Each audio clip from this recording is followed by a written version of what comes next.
वह देवी के सामने एक झटके में 2 भैंसों की बलि देता था। 35 हाथ की धोती, 16 हाथ का दुपट्टा पहनता, 32 मण की खड़ग से वो युद्ध लड़ता, जिसकी सेना में 12,72,000 सैनिक थे। पहाड़ों, घने जंगलों और रेगिस्तान के रेतीले वीराने में बसे इस मेवाड़ पर कभी राणा सांगा और महाराणा प्रताप जैसे प्रतापी राजाओं की हुकूमत का परचम लहराता था। कोई समय यहाँ गुहिल वंश की हुकूमत रही, तो किसी समय के गहलोत वंश से आज के सिसोदिया राज घराने तक यह किला सूर्यवंशियों की हुकूमत का गवाह है। इसी कुल घराने में आज से 1400 साल पहले जन्म हुआ था मेवाड़ काल भोज परम प्रतापी बप्पा रावल का। यह कहानी उस योद्धा की है जिसके अतीत को इतिहास के पन्नों से मिटा दिया गया, जिसने अरब जीते, अफगान जीते, जिसने हिंद की सरहदों को इतना मजबूत कर दिया था कि उसकी मृत्यु के 400 सालों बाद तक कोई विदेशी भारत की सरहद में कदम न धर सका। दोस्तों, इस वीडियो को पूरा जरूर देखें और लाइक अवश्य करें। तो चलिए शुरू करते हैं। भारत को जीतना चाहते थे अरब आक्रमणकारी। बात आज से 1400 साल पहले की है, जब बप्पा रावल के पूर्वजों को भीलों ने मार डाला। बप्पा की मां ने भी अपने 3 साल के नन्हे काल भोज को गुहिल वंश के गुरु को सौंपकर देह को त्याग दिया। गुरु बच्चे को लेकर त्रिकूट पर्वत पर चले गए। ये 3 साल का बच्चा अगले 10 सालों तक अलग अलग वंश के ब्राह्मणों के हाथों से होते हुए नागदा नामक एक शिव भक्त ब्राह्मण नगरी में पहुंचा। इन्हीं पर्वतों पर अगले 12 सालों तक बप्पा रावल ने हरित ऋषि की सेवा की। ये वो समय था जब हिंदुस्तान पर अरब के हमले का डर बना हुआ था। अरब के सुल्तानों ने ईरान, इराक, स्पेन सहित संपूर्ण अरब को अपने अधिकार में ले लिया था। अब उनकी नजर हिंदुस्तान पर थी। इसी दौरान इराक के सुल्तान अल हज्जाज ने अपने साम्राज्य और धर्म के विस्तार के लिए हिंदुस्तान पर चढ़ाई करने की योजना बनाई। उसने कई बार हिंदुस्तान पर आक्रमण करना चाहा, पर वो सफल न हो सका।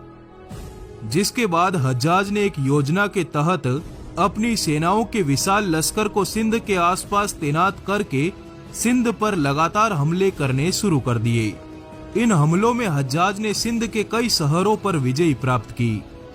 इसके उत्तर में चित्तौड़ के मौर्य और नागभट्ट प्रथम की संयुक्त सेनाओं ने सिंध पर चढ़ाई कर दी। इस सेना के साथ गुरु हरित ऋषि ने अपने शिष्य बप्पा रावल को भी भेज दिया। जब ये सेना सिंध से आगे निकली, तब इस सेना का नेतृत्व 15 साल के गुहिल भोज बप्पा रावल के हाथों में आ गया। बप्पा रावल के नेतृत्व में इस सेना ने सिंध के ब्राह्मणाबाद तक की भूमि को आजाद करवा लिया। इस किले पर हिंदू योद्धाओं ने एक सैनिक छावनी तैनात की, जिसमें 50,000 योद्धाओं को हर वक्त सीमा रक्षा के लिए खड़ा किया गया। ये वही ब्राह्मणाबाद है जिसे आज कराची के नाम से जाना जाता है। इस तरह हिंदू राजाओं की संयुक्त सेना द्वारा हज्जाज को पराजित होकर सिंध को खाली करना पड़ा। साल 712 अरब खलीफा अल वालिद प्रथम ने एक बार फिर मोहम्मद बिन कासिम के नेतृत्व में विशाल लश्कर सिंध को फतेह करने के लिए भेजा। सन 632 से 712 ईस्वी तक अरब में 8 खलीफा बदल गए और उन्होंने 15 बार सिंध पर चढ़ाई की, पर राजा दाहिर को न जीत सके। 15वीं बार के आक्रमण में बिन कासिम के नेतृत्व में सिंध को जीत लिया गया। कासिम ने ब्राह्मण वंशी राजा दाहिर को पराजित करके उनके साम्राज्य पर अधिकार कर लिया। कासिम द्वारा राजा दाहिर के मस्तक को सिंध के किले पर लटका दिया गया। ब्रह्म हत्या के कारण अरबी सीधे मालवा शासक नागभट्ट और चित्तौड़ के मौर्यों के निशाने पर आ गई।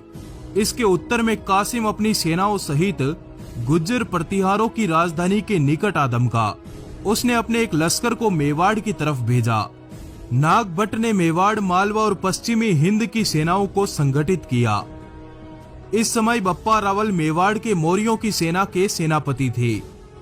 दक्षिण के महायोद्धा विक्रमादित्य सेकंड अपनी समस्त सेनाओं के साथ हिंद की संयुक्त सेना में शामिल हो गए। नागभट्ट ने अपनी इस विराट सेना का सेनापति बप्पा रावल को नियुक्त कर सिंध की तरफ बढ़ाया। बप्पा रावल ने सिंध के हर प्रांत में एक विराट विजयी जुलूस निकाला। इस विशाल सेना से लड़ने के बजाय हिंद के भीमकाई सेनापति बप्पा रावल को देख कासिम पुनः इराक भाग गया। बप्पा रावल प्रतिशोध की आंधी लेकर सिंध में उतरे और सिंध के अरबी साम्राज्य को नेस्तनाबूद कर वहां अपनी सैनिक चौकियां स्थापित कर दी।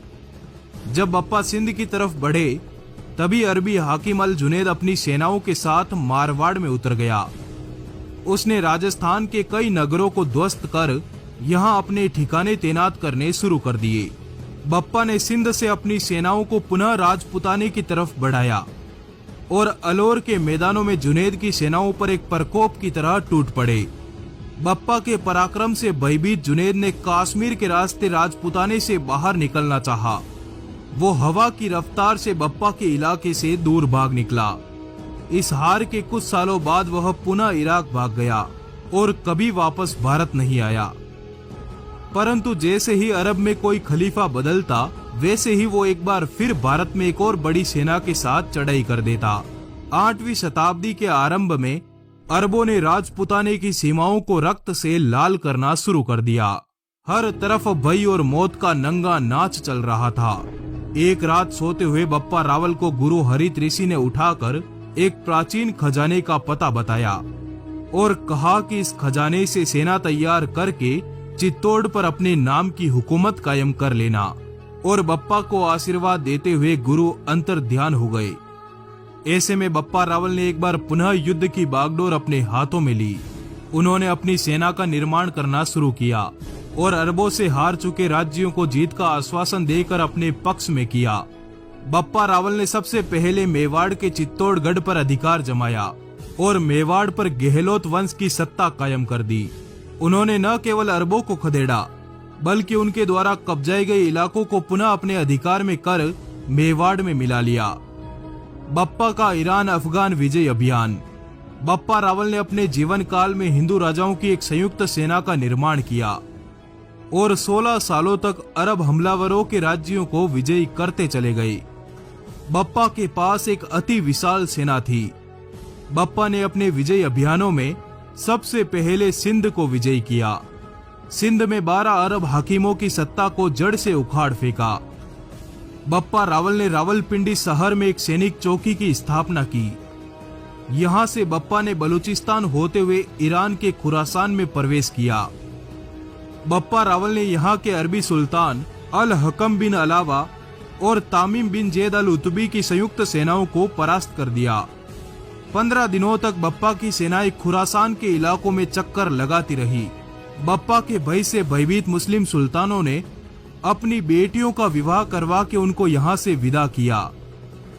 पामीर पर्वत के निचले इलाकों से होते हुए बप्पा अपनी विशाल सेना के साथ अफगानिस्तान में प्रवेश कर गए और वहां के शासक सलीम अल हबीब को युद्ध में पराजित कर यहाँ अपने सरदार को तैनात कर दिया। सलीम की पुत्री अल मैया से विवाह करके उसे अपने साथ चित्तौड़ ले आए। बप्पा रावल ने गजनी शहर में एक ऊंचा बुर्ज बनवाया। यहाँ से उनके सैनिक अरबी लुटेरों पर नजर रखते थे। इस तरह 16 सालों में बप्पा भारत से दूर सुदूर चोटियों में अपनी हुकूमत का परचम लहरा आए। ईरान, इराक, सिंध और अफगानिस्तान के सुल्तान उनके नाम मात्र से थर्रा जाते थे।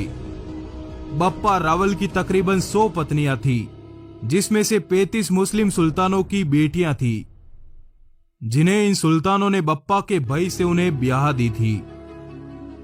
इस प्रकार हिंदुस्तान के महान योद्धा बप्पा रावल ने हिंदुस्तान को न केवल अरबी लुटेरों से बचाया बल्कि अरब सीमा तक अपने साम्राज्य की सीमाओं का विस्तार भी किया। अपने राज्य के अंतिम दिनों में बप्पा रावल ने संन्यास लेकर अपनी मृत्यु तक शिव भक्ति की। तो धन्यवाद दोस्तों, इस वीडियो को अधिक से अधिक लाइक करें, इसको अपने दोस्तों के साथ शेयर करना ना भूलें।